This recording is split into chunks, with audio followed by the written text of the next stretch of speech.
Hey guys, so the topic I have for today that we're going to talk about is I want to talk about the victim mentality and encouraging people to kind of forget about the whole victim mentality thing that is very popular in our culture right now. You might notice the strange setting for this talk. I wasn't out driving around this time and decided to pull off the road and record something. I was actually in the house editing video all day long, and I really needed to get out of my basement. I wanted to get some fresh air, so I decided to come out and get some fresh air and do a little talk. I know I did all that work on my new studio, and I should be using that, but I'm kind of tired and my eyes are droopy from staring at multiple computer screens all day, and I just needed to get out. And I drove by this spot earlier today and I thought, well, that'd be a pretty place to make a video, although the lighting is a little orange. I got Speedway coffee because I needed some coffee. It's really cold out and I didn't want to wait in line. Chick-fil-A near my house it was just remodeled and it's open again.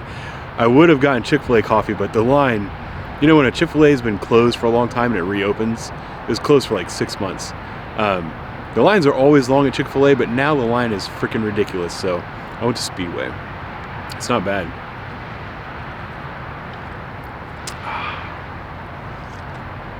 The only problem is it's got this tiny little hole. It's hard to get enough coffee. So anyway, this the victim mentality that I want to talk about. I think it's undeniable. And if you want to deny it, I think you're crazy. There's a push to let everybody wants to be a victim in our society. And not everybody, but there's a lot of people that are being encouraged to view themselves as a victim. And with that comes certain expectations that those people have for how they're supposed to act, how they're supposed to be treated, and what they're entitled to. And I wanted to talk about that for a minute from a police officer's perspective. And before people go nuts on me in the comments, do this. I'm gonna lose the lid. I want to talk a little bit about myself, because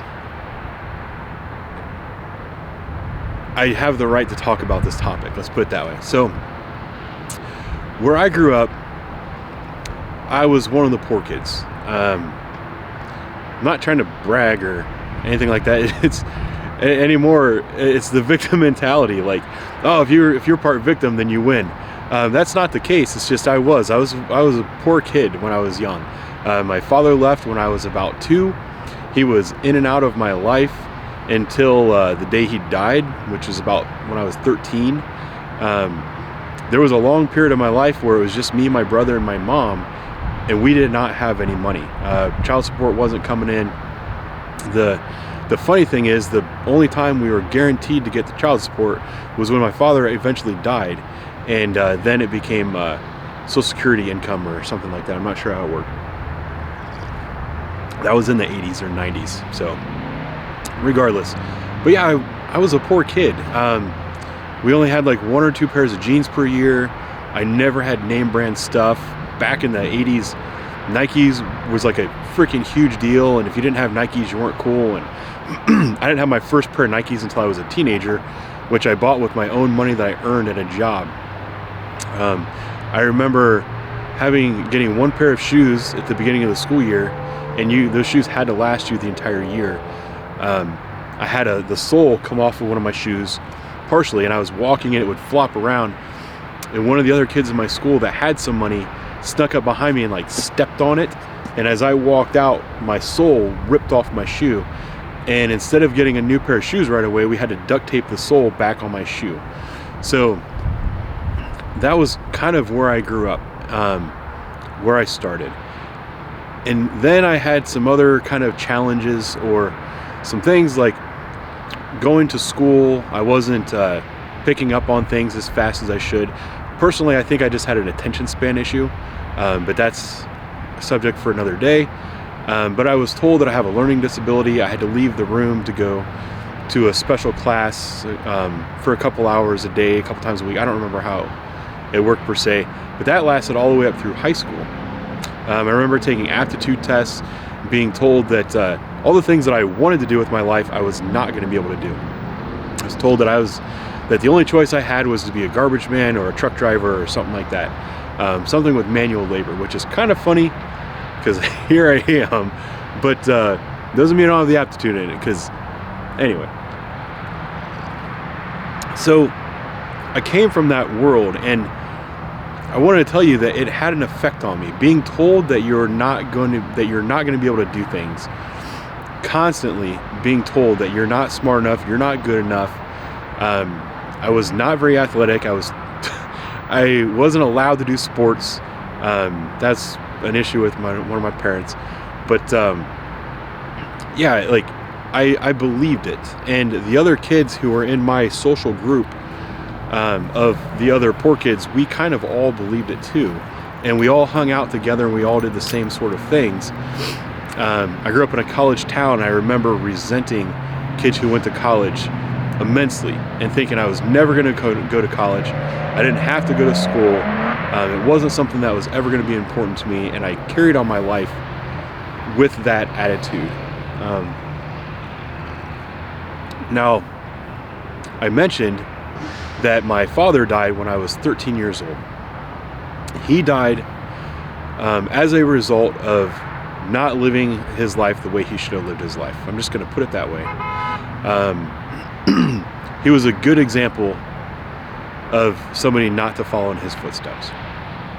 And people, I don't know if I've really ever talked about this publicly, but people ask, like, what effect did your dad dying at a young age have on you? The effect that it had on me was I saw, hey, this guy went down this path. This is how he ended his life. I'm not going to do that. And I remember thinking as a 13-year-old that the path I was on was the same path. Not guaranteed that I would have done some of the other things that he did, but you know, I wasn't on a path to becoming a successful person. That was for real. So I remember thinking, you know, people look down on me, people don't treat me with respect, all these other things. What am I going to do to change that? And how am I going to get into these other social groups with these other kids they're like the rich kids and the popular kids, the kids that have things, and I wanted to be like them? And how was I going to get into that world?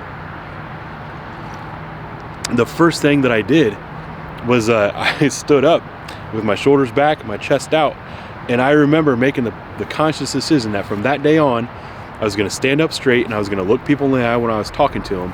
I was going to shake their hands, and I was going to have a firm grip, and that I wasn't going to look at the floor and look away from anybody ever again. And I started doing that. It was like magic, which I want to mention for a hot second that I recently read the book by Jordan Peterson, The 12 Rules for Life, and that's actually his very first rule. That's kind of what made me think about this. You know, stand up tall with your shoulders back, your chest out, walk like you have a purpose. He goes in the book about why there's biological reasons for that, and I believe it 100%, because as I started to do that, I started to feel better about myself, and other people started to look at me differently. One story that I like to talk about when I talk about that was there was a girl. She was beautiful, one of the most beautiful girls I ever met in my life. She unfortunately was murdered about 10 years ago now. But she was super pretty, and she was kind of in the popular crowd. Someone who I legitimately was afraid to talk to. If I saw her in the hallway, I knew that my role was to look away and not make eye contact and walk around her. And one day I walked up to the teacher's desk. It was English class. And I walked up to the teacher's desk and put a paper down. And I remember this girl looking at me, and she said, "Ben, something's changed about you." And she had a conversation with me. I couldn't believe it. Like I honestly was so dumbstruck that I didn't know what to say. And I think I was like, "No, nothing's changed about me. I'm still the same person." Like, whatever. She goes, "No, you seem like you're kind of cocky all of a sudden." And it was because I was standing up straight and I was looking people in the eye. And there's a certain confidence that people can feel when you're doing that. And people who don't understand how to communicate and don't understand how to read people, they view that as someone's being cocky, which is another reason that people often misunderstand police officers. Because as a police officer, when I walk into a situation, I'm not walking in thinking, oh God, like who's gonna kick my ass today? Like what's gonna go wrong in this situation? I walk into every situation, no matter where it is, no matter whose house I'm in, and I walk in that situation knowing that I'm in charge. When I'm there, I'm in charge of this situation, and I'm gonna fix it, and then I'm gonna leave. And a lot of people don't like that, especially dudes with large bellies and tattoos on their faces. They don't take to that well. Anyway, but I wanted to kind of transition that over to the world that I operate in, this victim mentality and how destructive it is on our society, and how I learned a very important lesson when I was on coaching or my FTO phase. I had graduated from the academy, and it was my 4th month out of the academy. I was riding with my FTO. We went to a bar fight. It was after a bar fight, but there were still people calling in. They wanted an assault report.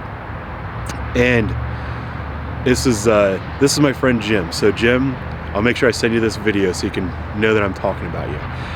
And I walked up to this group, and I don't know if you've ever been to a bar fight when you're sober, but everyone in the whole bar is just shrieking mad.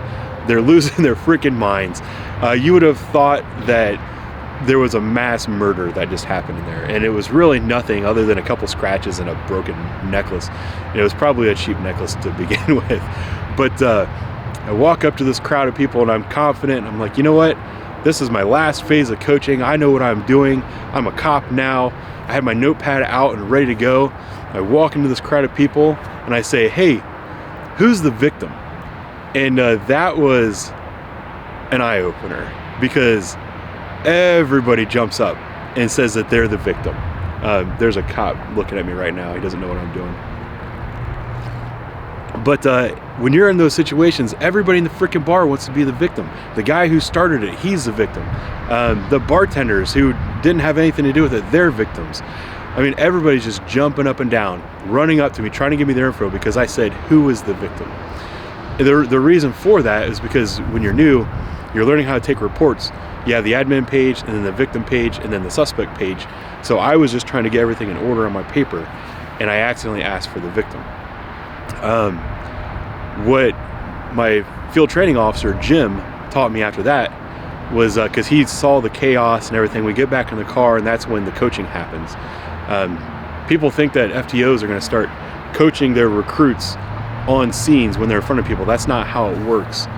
So when you see that on body camera videos, you just need to shut up and realize coach is there to make sure that nothing really, really bad happens. And then when you get in the car, turn off the body cameras, that's when the learning happens. We didn't have body cameras back then, but regardless, we get in the car, and he was like, hey, you know how it was all chaotic and everybody was running at you? And he's like, the problem was you said, who's the victim?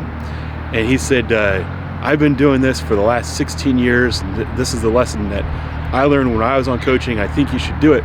He said, now when I walk up on a situation, it doesn't matter what the situation is. It doesn't matter what the dispatch run was or whatever. You walk up to the first person that you see and you say, hey, can you tell me what happened? And it changes everything. So everybody starts to tell you what happened, and then you get to determine who the victim is, who the suspect is, who the witnesses are, and all that kind of stuff. It puts you back in control. It just really is something that is mind-boggling, and most people won't understand. But if you go out there, you go out seeking victims, for some reason in our society, you will find no shortage of volunteers, and it's kind of disgusting. So the one thing that I would like to encourage everybody to do, everybody that's watching, is don't allow yourself to be the victim. Stand up, shoulders back, chest out, look people in the eye, do what you're supposed to do. The cop finally decided I wasn't a threat, and he took off. I was hoping to say hi to him. But yeah, don't allow yourself to be a victim, and don't carry on that victim mentality, and don't deny that it exists. The other advice that I have, which I already gave, but if you're going to be a police officer, or you're a new police officer or a young police officer, when you walk up on a scene, never say, who is my victim? Walk up to the first person that you see, make contact with them, and say, hey, can you tell me what happened? So there you go. I hope you enjoyed my story tonight. I will talk to you guys later.